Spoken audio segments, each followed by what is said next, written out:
Le cessez-le-feu entre le Hezbollah et Israël est donc très fragile. Il y a eu des frappes ce matin. 5 personnes ont perdu la vie. Un soldat libanais a été tué. Il s'agit pourtant d'enrayer l'escalade à laquelle nous avons assisté depuis l'accord signé entre Américains et Iraniens cette semaine. Mais l'État hébreu ne cache pas sa détermination à venger la mort de 4 soldats israéliens. C'est la correspondance à Beyrouth de Serge Berbery.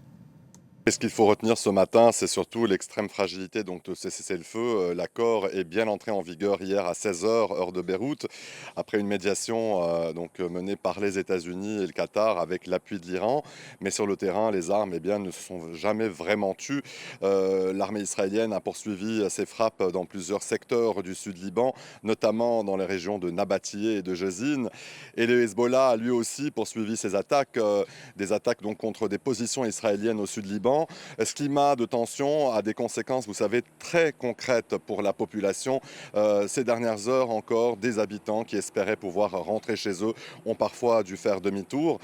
D'autres préfèrent encore attendre avant de regagner leur village, vous savez, de peur d'être pris au piège de cette nouvelle escalade attendue. En tout cas, quant au Hezbollah, lui, il répète qu'il respectera la trêve à condition qu'Israël la respecte lui aussi. Mais le Hezbollah a été très clair, il répondra à toute attaque israélienne et c'est ce que l'on observe ces dernières heures sur le terrain avec des violences qui continuent de faire des victimes.